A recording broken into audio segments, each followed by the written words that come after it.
ಕಳೆದ ಒಂದು ವಾರದಿಂದ ಬಿಜೆಪಿಯ ಜಿಲ್ಲಾ ನಾಯಕರು, ಬಿಜಾಪುರದ ಸಂಸದರು,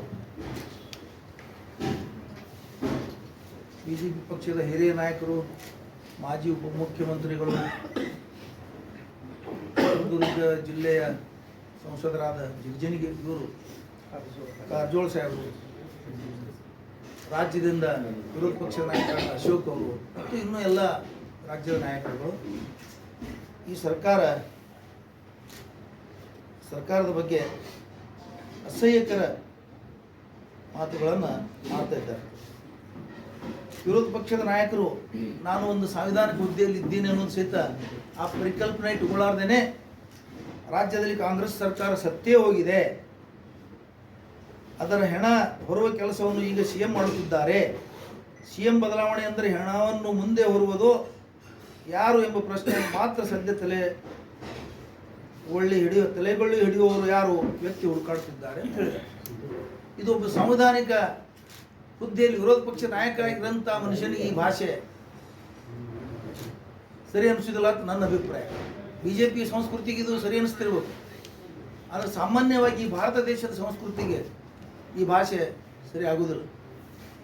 ಹಿಂದೆ ಯಡಿಯೂರಪ್ಪನವರು ಮುಖ್ಯಮಂತ್ರಿ ಇದ್ದಾಗ ಪಬ್ಲಿಕ್ದಲ್ಲಿ ಬೆಂಗಳೂರಿನಲ್ಲಿ ನಿಂತು ಕಣ್ಣೀರು ಹಾಕ್ತಿದ್ರು, ಕಣ್ಣೀರು. ಅವಾಗ ಸರ್ಕಾರ ಅವಾಗಲೂ ಸತ್ತಿತ್ತು ಅಂತ ಹೇಳಿ ಅನಿಸ್ಲಿಲ್ಲ ಅಶೋಕ್ ಅವರಿಗೆ. ಆ ಕಣ್ಣೀರು ಒರೆಸಲಿಕ್ಕೆ BJP ಒಳಗೆ ಯಾರೂ ನಾಯಕರು ಇರಲಿಲ್ಲ. ಈ ರಾಜ್ಯದ ವೀರಶೈವ ಲಿಂಗಾಯತ ಸ್ವಾಮಿಗಳು ಬರಬೇಕಾಯ್ತು ಆ ಕಣ್ಣೀರು ಒರೆಸಲಿಕ್ಕೆ. ಯಡಿಯೂರಪ್ಪನವರು ಕಣ್ಣೀರು ಒರೆಸಲಿಕ್ಕೆ ಅಲ್ಲಿಂದ ಬರಬೇಕಾಯ್ತು. BJP ಅವ್ರಿಗೆ ಯಾರಿಗೆ ಕನಿಕರ ಬರಲಿಲ್ಲ. ರಾಷ್ಟ್ರದ ನಾಯಕರಿಗೆ, ರಾಜ್ಯದ ನಾಯಕರಿಗೆ, ಮೋದಿಯವರಿಗೆ, ನಡ್ಡಾ ಅವರಿಗೆ, ಅಮಿತ್ ಶಾ ಅವರಿಗೆ, ಇದೇ ಅಶೋಕ್ ಅವರಿಗೆ, ಜಿಗಜಿಣಗಿ ಅವರಿಗೆ, ಕಾರಜೋಳ ಅವರಿಗೆ ಎಲ್ಲರೂ ಕಣ್ಣೀರು ತರಿಸೋರೇ ಇದ್ರು ಇವರೆಲ್ಲ. ಅವಾಗ ಸರ್ಕಾರ ಸತ್ತಿತ್ತೋ ಏನು ಜೀವಂತಿತ್ತೋ ಅನ್ನೋದು ಅಶೋಕ್ ಅವರು ತಿಳ್ಕೋಬೇಕು ಇವತ್ತು.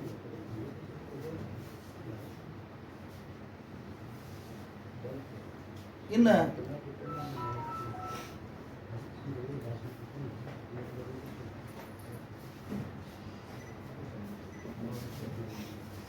ಕಾರಜೋಳ ಸಾಹೇಬರು ಬಿಜಾಪುರದಲ್ಲಿ ಒಂದು ಪತ್ರಿಕಾಗೋಷ್ಠಿ ಮಾಡಿ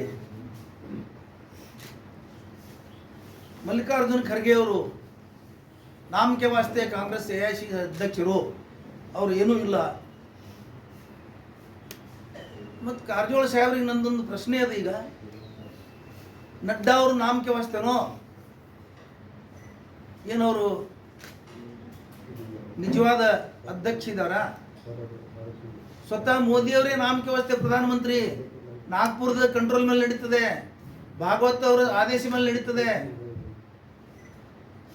ನಿಮ್ಗೆ ಖರ್ಗೆ ಅವರು ಅಷ್ಟೇ ಕಾಣ್ತಾ ಇದ್ದಾರೆ ನಿಮಗೆ. ಆಮೇಲೆ ದಲಿತ ಮುಖ್ಯಮಂತ್ರಿ ಮಾಡೋದಿಲ್ಲ ಕಾಂಗ್ರೆಸ್ದವರು ಅಂತ ಹೇಳ್ತಾ ಇದ್ದೇನೆ. ನಿಮಗೆ ಒಂದು ಮಾತು ಈ ಸಂದರ್ಭದಲ್ಲಿ ಕೇಳ್ತೀನಿ. ಈ ರಾಷ್ಟ್ರದ 90% ರಾಜ್ಯಗಳಲ್ಲಿ BJP ಸರ್ಕಾರ ಇದೆ. ಯಾವ ರಾಜ್ಯದಲ್ಲಿ ನೀವು ದಲಿತ ಮುಖ್ಯಮಂತ್ರಿ ಮಾಡಿದ್ದೀರಿ? ಕಾಂಗ್ರೆಸ್ ಸರ್ಕಾರ ಇದ್ದಾಗೆ ನೀವು ದಲಿತ ಮುಖ್ಯಮಂತ್ರಿ ವಿಚಾರ ಬರ್ತದೆ. ಜಿಗಜಿಣಗಿ ಅವರು 40 ವರ್ಷಗಳ ಕಾಲ ರಾಜಕಾರಣದಲ್ಲಿದ್ದಾರೆ. 25 ವರ್ಷಗಳ ಸಮೀಪ ಆಯಿತು. ಇವತ್ತು ರಾಮಕೃಷ್ಣ ಹೆಗಡೆ ಅವರು ನವನಿರ್ಮಾಣ ವೇದಿಕೆ ಮಾಡಿದ ನಂತರ BJPಯಲ್ಲಿ ಬಂದಿದ್ದಾರೆ. 5 ಸಲ ಸಂಸದರಾಗಿದ್ದಾರೆ. 14 ವರ್ಷಗಳ ಕಾಲ ಮುಖ್ಯಮಂತ್ರಿ ಇದ್ದರು. ಅಂಥವ್ರು ಇವತ್ತು ದಲಿತ ಮುಖ್ಯಮಂತ್ರಿ ಕಾಂಗ್ರೆಸ್ ಅವರು ಮಾಡಲ್ಲ ಅಂತ ಹೇಳ್ತಾ ಇದ್ದಾರೆ. ಮತ್ತು ನೀವು ಇದು BJP ಒಳಗೆ ಕೂಗೆತ್ತಬೇಕಲ್ಲ. 3 ಜನ ಮುಖ್ಯಮಂತ್ರಿಗಳನ್ನು ಬದಲಾಯಿಸಿದ್ರು. ಅವಾಗ ನೀವು ನಿಮ್ಮದು ಹಕ್ಕು ಮಂಡಿಸಬೇಕಾಗಿತ್ತಲ್ಲ, ನನ್ನನ್ನು ಮುಖ್ಯಮಂತ್ರಿ ಮಾಡಿ ಅಂತ ಹೇಳಿ. ನೀವು ಹೋದಲ್ಲಿ ಬಂದಲ್ಲಿ ದಲಿತ ಮುಖ್ಯಮಂತ್ರಿ ಹೇಳಿದ್ರೆ ದಲಿತ ಮುಖ್ಯಮಂತ್ರಿ ನಿಮ್ಮ ಪಕ್ಷದಾಗೆ ಮಂಡಿಸ್ಬೇಕದು ನೀವು ಹಕ್ಕ. ಕಾಂಗ್ರೆಸ್ ಅವ್ರ ಮೇಲೆ ಯಾಕೆ ಹೇಳ್ತಿರೋದು? ಅದಕ್ಕೆ ನಂದೊಂದು ವಿನಂತಿಯನ್ನು ಜಿಗಜಿಣಗಿ ಸಾಹೇಬರಿಗೆ ಅಂದ್ರೆ, ಅವರೊಬ್ಬ ಹಿರಿಯ ನುರಿತ ರಾಜಕಾರಣಿ, ಅವ್ರಿಗೆ ರಾಜ್ಯದ ಮುಖ್ಯಮಂತ್ರಿ ಆದ್ರೆ ನಮಗೂ ಭಾಳ ಸಂತೋಷ. ಯಾಕಂದ್ರೆ ನಮ್ಮ ಜಿಲ್ಲೆಯ ಒಬ್ಬರು ದಲಿತ ಮೇಧಾವಿ ನಾಯಕರು ಮುಖ್ಯಮಂತ್ರಿ ಆದ್ರೆ ನಮಗೂ ಸಂತೋಷ. ನೀವು ಈಗಲಿಂದಲೇ 28 ಚುನಾವಣೆಗೆ ನನ್ನ ಹೆಸರನ್ನ ಮುಖ್ಯಮಂತ್ರಿಗೆ ಘೋಷಿಸಿ ಅಂತೇಳಿ ಬಿಜೆಪಿ ಕಡೆಯಿಂದ ನೀವು ಘೋಷಣೆ ಮಾಡ್ಕೊಳ್ಳಿ. ಯಾಕಂದ್ರೆ ನಮ್ಮ ಜಿಲ್ಲೆಯೊಬ್ಬರು ಮುಖ್ಯಮಂತ್ರಿ ಬಹಳ ಒಳ್ಳೆಯದು. ಆಮೇಲೆ ಕಾರಜೋಳ ಸಾಹೇಬರು ದಲಿತ ಮುಖ್ಯಮಂತ್ರಿ ಬಗ್ಗೆ ಮಾತಾಡ್ತಾರೆ. ನೀವು ಉಪಮುಖ್ಯಮಂತ್ರಿ ತನ ಹೋಗಿದ್ರಿ, 3 ಜನ ಉಪಮುಖ್ಯಮಂತ್ರಿ ಇದ್ರಿ, ನೀವು ಉಪಮುಖ್ಯಮಂತ್ರಿ ಆಗಿದ್ರಿ. ಅವಾಗ 3 ಜನ ಮುಖ್ಯಮಂತ್ರಿಗಳನ್ನು ನಿಮ್ಮ ಕಾಲದಲ್ಲಿ ಬದಲು ಮಾಡಿದ್ರು. ಮತ್ತು ಅವಾಗ ನೀವು ನನಗೆ ಮುಖ್ಯಮಂತ್ರಿ ಕೊಡಿ ಅಂತ ಕೇಳ್ಬೇಕಾಗಿತ್ತಲ್ಲ. ಯಾಕಂದ್ರೆ ನೀವು ಅಲ್ಲಿ ಅಪ್ರಸ್ತುತ ಇದ್ರಿ. ನೀವು ದಲಿತರನ್ನ ಕಾಂಗ್ರೆಸ್ ಯೂಸ್ ಮಾಡಿ ಬಿಸಾಡಿದೆ ಅಂತ ಹೇಳ್ತಾ ಇದ್ದೀರಿ. ದಲಿತರನ್ನ ಕಾಂಗ್ರೆಸ್ ಸ್ವಾತಂತ್ರ್ಯ ಪೂರ್ವದಲ್ಲಿ ಯಾವ ಥರ ನಡೆಸ್ಕೊಂಡಿದೆ, ಅವ್ರ ಉದ್ಧಾರಕ್ಕಾಗಿ ಏನೇನು ಕಾರ್ಯಕ್ರಮ ಮಾಡಿದೆ, ಅದರ ಭಾಗನೇ ನೀವು ಇವತ್ತು ನಾಯಕರಾಗಿದ್ದು. ಆ ಸಂವಿಧಾನ ಏನು ತಂದ್ರು, ಸಂವಿಧಾನದ ಭಾಗ, ಸಂವಿಧಾನದ ಆಶೀರ್ವಾದದಿಂದ, ಸಂವಿಧಾನದ ಒಂದು ಇದರಿಂದನೇ ನೀವು ಸಹಾಯದಿಂದನೇ ನೀವು ಇವತ್ತು ಈ ಲೆವೆಲ್ಗೆ ಬಂದಿದ್ದೀರಿ. ಕೇವಲ ಕಾಂಗ್ರೆಸ್ಗೆ ಟೀಕೆ ಮಾಡೋದಕ್ಕೋಸ್ಕರ ನೀವು ಇಂಥವೆಲ್ಲ ವಿಷಯಗಳನ್ನು ಬಳಸಬಾರ್ದು ಅಂತೇಳಿ ನಾ ಸಂದರ್ಭದಲ್ಲಿ ಅವರಿಗೆ ಹಿರಿಯ ರಾಜಕಾರಣಿಗಳು, ಮಾಜಿ ಉಪಮುಖ್ಯಮಂತ್ರಿಗಳು ಅವ್ರಿಗೆ ನಾವು ವಿನಂತಿ ಮಾಡ್ತೀವಿ. ಇನ್ನು ಶಾಸಕರ ಖರೀದಿ ಆಗ್ತಾ ಇದೆ ಅಂತ ಹೇಳಿದ್ದಾರೆ ಇದೇ ನಾಯಕರುಗಳು. ನಿಮ್ಮ ಪಕ್ಷದ ಶಾಸಕರಾಗಿದ್ದಂಥ ಇವತ್ತು ಹೊರದಬ್ಬಲ್ಪಟ್ಟಂಥ ಶಾಸಕರು, ನಾಯಕರಾದಂಥ ಬಸವನಗೌಡ ಪಾಟೀಲರು 2,500 ಕೋಟಿ ಬೇಡಿಕೆ ಮಾಡಿದ್ದಾರೆ ಸರ್ಕಾರ ಬದಲಾಯಿಸಲಿಕ್ಕಿಲ್ಲಿ, ಮುಖ್ಯಮಂತ್ರಿ ಮಾಡಲಿಕ್ಕೆ. ಮತ್ತು ಅದು ಏನು ಯಾವ ಖರೀದಿ ಇದು? ಇವತ್ತಿನ ತನಕ ನೀವು ಒಬ್ಬರು ತುಟಿ ಬಿಚ್ಚಿಲ್ಲ, ಒಂದು ತುಟಿ ಪಿಟಕ್ಕಂದಿಲ್ಲ. ನೀವು ಯಾರು 2,500 ಕೋಟಿ ಆರೋಪ ಇತ್ತು, ಇವತ್ತಿನ ತನಕ ಅದ್ರ ಮೇಲೆ ಎನ್ಕ್ವೈರಿ ಆಗಲಿಲ್ಲ. ನಿಮ್ಮದೇ ಕೇಂದ್ರದಲ್ಲಿ ಸರ್ಕಾರ ಇತ್ತು, ನಿಮ್ಮದೇ ರಾಜ್ಯದಲ್ಲಿ ಸರ್ಕಾರ ಇತ್ತು, ಅದ್ರ ಬಗ್ಗೆ ಎನ್ಕ್ವೈರಿ ಆಗಬೇಕಾಗಿತ್ತಲ್ಲ. ಬಸವನಗೌಡ ಹೇಳಿದ ತಪ್ಪಂತ ಹೇಳಬೇಕಾಗಿತ್ತಲ್ಲ. ಒಬ್ಬ ನಾಯಕನು ಬಸವನಗೌಡ ಹೇಳಿದ್ರಲ್ಲಿ ತಪ್ಪಂತ ಹೇಳಿಲ್ಲ. ಮೌನವು ಸಮ್ಮತಿಯ ಲಕ್ಷಣಂ. ನೀವೆಲ್ಲರೂ ಆರೋಪವನ್ನು ಒಪ್ಕೊಂಡಿದ್ದೀರಿ. ಇವತ್ತು ನಿಮಗೆ ಯಾವ ನೈತಿಕತೆ ಇದೆ ಕಾಂಗ್ರೆಸ್ ಅವ್ರ ಮೇಲೆ ಶಾಸಕರ ಖರೀದಿ ನಡೆದಿದೆ ಅಂತ ಹೇಳಿ? ಯಾವಲ್ಲಿ ನಡೆದಿದೆ? ಆರೋಪ ಮಾಡಿ, ನಿಖರವಾದಂತ ಆರೋಪ ಮಾಡಿ. ಆಮೇಲೆ ಅಭಿವೃದ್ಧಿ ಕುಂಠಿತ ಆಗಿದೆ ಅಂತ ಹೇಳ್ತಾರೆ. ಎಲ್ಲಿ ಅಭಿವೃದ್ಧಿ ಕುಂಠಿತ ಆಗಿದೆ? ನಿಮಗೆ ಕುಂಠಿತ ಆಗಿದೆ. ದಿನನಿತ್ಯ ನಿಮ್ಮದು ಹೋರಾಟ, ಕೂಗಾಟ, ಚೀರಾಟ, ಬರೇ ಕಾಂಗ್ರೆಸ್ ಟೀಕೆ ಮಾಡೋದು, ಸರ್ಕಾರ ಟೀಕೆ ಮಾಡೋದು, ಇದೊಂದೇ ಕೆಲಸ ನಿಮಗೆ. ನಿಮಗೆ ಯಾವ ಅಭಿವೃದ್ಧಿ ಪರ ಕಾಳಜಿ ಇದೆ? ಎಷ್ಟೆಷ್ಟು ಸಮಸ್ಯೆಗಳಿದಾವೆ ರಾಜ್ಯದಲ್ಲಿ, ಅದನ್ನು ಸರ್ಕಾರದ ಮಟ್ಟಿಗೆ ನೀವು ತರಬೇಕಾಗಿತ್ತಲ್ಲ ನಜರಿಗೆ. ಒಂದು ಪ್ರಬಲ ವಿರೋಧ ಪಕ್ಷವಾಗಿ ನೀವು ಇದ್ದೀರಿ, ಅದನ್ನು ತೋರಿಸ್ಬೇಕಾಗಿತ್ತಲ್ಲ. ದಿನ ಹೊತ್ತು ಹೊಂಟ್ರೆ ರಸ್ತೆ ಬಂದ್ ಮಾಡೋದು, ಚಳವಳಿ ಮಾಡೋದು, ಹೋರಾಟ ಮಾಡೋದು,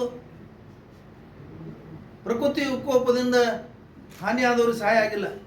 ನಿಮ್ಮ ಕೇಂದ್ರ ಸರ್ಕಾರದಿಂದ ಇವತ್ತಿನ ಯಾವುದೇ ಒಂದು ರೂಪಾಯಿ ಬಿಡುಗಡೆ ಆಗಿಲ್ಲ.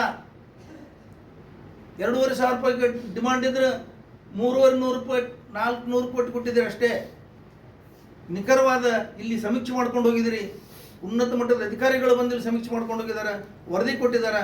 ಮಹಾರಾಷ್ಟ್ರಕ್ಕೆ 1,500 ಕೋಟಿ, ಕರ್ನಾಟಕಕ್ಕೆ 400 ಕೋಟಿ. ಇದು ಯಾವ ನ್ಯಾಯ? ಅಭಿವೃದ್ಧಿ ಬಗ್ಗೆ ಮಾತಾಡೋರು 26 ಜನ, ಇವತ್ತು 19 ಜನ ಇರ್ಬೋದು ಸಂಸದರು ಇದ್ದೀರಿ. ಇವತ್ತು ಏನು ಮಾಡ್ತಾ ಇದ್ದೀರಿ? ಕೇಂದ್ರ ಸರ್ಕಾರದ ಮುಂದೆ ನೀವು ತುಟಿ ಬಿಚ್ಚುವುದಿಲ್ಲ. ಪಾರ್ಲಿಮೆಂಟ್ದಾಗ ಒಂದು ಭಾಷಣ ಮಾಡಿಲ್ಲ, ಒಂದು ಮಾತು ಕೇಳಿಲ್ಲ, ಒಂದು ಡಿಮಾಂಡ್ ಮಾಡಿಲ್ಲ. ರೆಕಾರ್ಡ್ ಬಹಿರಂಗಪಡಿಸಿ ನೀವು ಪಾರ್ಲಿಮೆಂಟ್ದಾಗ ಏನೇನು ಮಾತಾಡಿದಿರಿ?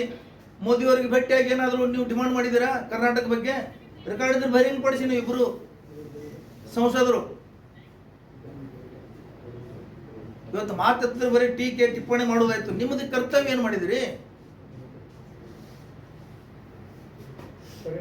ರಾಜೀನಾಮೆ ಕೊಡಿ, ರಾಜ್ಯಪಾಲರು ಆಡಳಿತ ಮಾಡಿ. ಇವತ್ತು ರಾಜ್ಯ ಮಟ್ಟದ ಇಟ್ಕೊಂಡು ಇಲ್ಲಿ ತನ ಎಲ್ಲರೂ ಹೇಳ್ತೀರಿ ರಾಜೀನಾಮೆ. 3 ಜನ ಮುಖ್ಯಮಂತ್ರಿ ಮಾಡಿದಾಗ ಇಡೀ ರಾಜ್ಯದ ಆಡಳಿತ ಅತಂತ್ರ ಆಗಿತ್ತಲ್ಲ, ನಿಂತೋಗಿತ್ತಲ್ಲ. ಮುಖ್ಯಮಂತ್ರಿ ಕಣ್ಣೀರು ಹಾಕ್ಬಿಟ್ಟು ತಿರುಗಾಡ್ತಿದ್ರು. ಇನ್ನೊಂದು ಘಟನೆ, ಹಾಲಿ ಮುಖ್ಯಮಂತ್ರಿ ಅರೆಸ್ಟ್ ಆಗಿ ಜೈಲ್ಗೆ ಹೋದಾಗ ಈ ರಾಜ್ಯದ ಪರಿಸ್ಥಿತಿ ಏನಾಗಿತ್ತು? ಅವಾಗ ನಿಮ್ಮ ಸರ್ಕಾರಕ್ಕೆ ಏನಾಗಿತ್ತು ಪರಿಸ್ಥಿತಿ? ಯಡಿಯೂರಪ್ಪನವರು ಜೈಲ್ಗೆ ಹೋದಾಗ ಅವಾಗ ನಿಮ್ಮ ನೆನಪಾಲಿಲ್ಲ?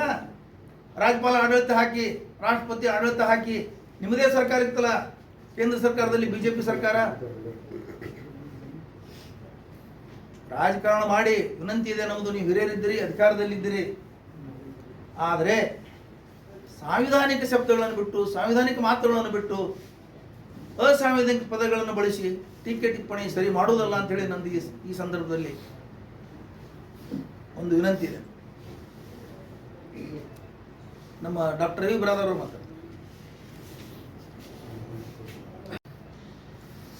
ಏನು ಈ BJP ಅವ್ರಿಗೆ ಏನದಲ್ಲ, ಅವರು ದಲಿತರು ಮುಖ್ಯಮಂತ್ರಿ ಆಗಬೇಕು ಅದು ಎಲ್ಲ ಹೇಳ್ತಾರೆ. ಇವರೆಲ್ಲ ಸುಮ್ಮನೆ ಬಾಯಿ ಬಡಕರು, ಇವರು ಮನೋವಾದಿಗಳು. ಇವತ್ತು ರಾಮ ಮಂದಿರವನ್ನು ಉದ್ಘಾಟನೆ ಮಾಡುವ ಸಂದರ್ಭದಲ್ಲಿ ಕೂಡ ರಾಷ್ಟ್ರಪತಿಗಳು ದಲಿತರನ್ನೋ ಒಂದು ಕಾರಣಕ್ಕಾಗಿ ಅವ್ರನ್ನ ಇನ್ವಿಟೇಷನ್ ಕೊಡಲಿಲ್ಲ. ಅವರಿಗೆ ನಿನ್ನೆ ಒಂದು ಧ್ವಜ ಹಾರಿಸಿದ್ರು, ಅಲ್ಲಿ ಕೂಡ ರಾಷ್ಟ್ರಪತಿಗಳಿಗೆ ಅವರಿಗೆ ಬರಲಿಕ್ಕೆ ಬಿಡಲಿಲ್ಲ ಅವರು. ಅದರ ಜೊತೆಗೆ ಅಲ್ಲಿ ಲೋಕಲ್ ಸಂಸತ್ ಸದಸ್ಯರು ಅವರು ಕೂಡ ದಲಿತರನ್ನುವಂಥ ಕಾರಣಕ್ಕಾಗಿ ಅವ್ರನ್ನ ಆ ಒಂದು ರಾಮ ಮಂದಿರ ಒಂದು ಧ್ವಜಾರೋಹಣ ಕಾರ್ಯಕ್ರಮ ಕೂಡ ಕರಲಿಲ್ಲ. ಇವ್ರದ್ದು ಮೊಸಳೆ ಕಣ್ಣೀರು ಸುರಿಸ್ತಕ್ಕಂಥ ಒಂದು BJP ಅವರು. ಇದು ಈ ಥರ ಏನು ಸಮಸ್ಯೆಗಳು ಅಥವಾ ಈ ಥರ ಒಂದು ಸಂದರ್ಭಗಳು ಇದೆ ಪ್ರಥಮವಾಗಿ ಬರ್ತಾ ಇಲ್ಲ. BJP 2 ಸಲತಿ ಸರ್ಕಾರ ಮಾಡಿದಾಗ ಕೂಡ ಅವ್ರು 3 ಮಂದಿ ಮುಖ್ಯಮಂತ್ರಿ, ಒಂದು ಸಲತಿ ಎರಡು ಸಲತಿ ಆಗಿದೆ, ಇನ್ನೊಂದು ಸಲತಿ 2 ಮುಖ್ಯಮಂತ್ರಿಗಳು ಹಿಂಗೆಲ್ಲ ಆಗಿದ್ದಾರೆ.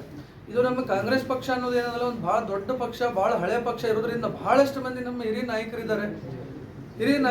ನಾಯಕತ್ವವನ್ನು ಬೆಳೆಸ್ತಕ್ಕಂಥ ಎಲ್ಲ ಸಮುದಾಯಗಳಲ್ಲಿ ಸಾಕಷ್ಟು ನಾಯಕರು ಇರತಕ್ಕಂಥದ್ದು ಸಂದರ್ಭದಲ್ಲಿ ಕೆಲವೊಂದು ವಿಚಾರಗಳು ನಡೀತಾ ಇರ್ತವೆ. ಅವು ಹೈಕಮಾಂಡ್ ಮಟ್ಟದಲ್ಲಿ ಅಥವಾ ಈ ಶಾಸಕರ ಮಟ್ಟದಲ್ಲಿ ಅವು ಕೆಲವೊಂದು ವಿಚಾರಗಳು ನಡೀತಿರ್ತವೆ. ಹಂಗಂತೇಳಿ ಅಭಿವೃದ್ಧಿ ಕುಂಠಿತ ಆಗೈತಿ, ಅದಾಗೈತಿ ಎಲ್ಲ ಸುಳ್ಳು. ಇವತ್ತು ನಮ್ಮ ಇನ್ಚಾರ್ಜ್ ಮಿನಿಸ್ಟರೇ ನೋಡಿ, ನಮ್ಮ MB ಪಾಟೀಲ್ರು ಎಲ್ಲಿದ್ದಾರೆ? ಅವರು ಲಂಡನ್ಗೆ ಹೋಗಿದ್ರು. ಅವರು ಎದಕ್ಕೆ ಹೋಗಿದ್ರು? ಈ ಒಂದು ಕಾರ್ಯಕ್ರಮ ಬಂಡವಾಳವನ್ನ ತರಲಿಕ್ಕೆ, ಕರ್ನಾಟಕ ರಾಜ್ಯಕ್ಕೆ ಬಂಡವಾಳ ತರಲಿಕ್ಕೆ ಅವರು ಹೋಗಿದ್ರು, ಹೌದಾ? ಆ ರೀತಿಯಾಗಿ ತಮ್ಮ ಕೆಲಸಗಳನ್ನು ಎಲ್ಲ ಶಾಸಕರು, ಸಚಿವರು ಎಲ್ಲರೂ ತಮ್ಮ ಕೆಲಸಗಳನ್ನು ಮಾಡ್ತಾ ಇದ್ದಾರೆ, ಹೌದಾ? ಇಂಥ ಸಂದರ್ಭದಲ್ಲಿ ಇದು ವಿನಾಕಾರಣ ಇವರು BJP ಅವರು ಆರೋಪ ಮಾಡ್ತಾ ಇದ್ದಾರೆ.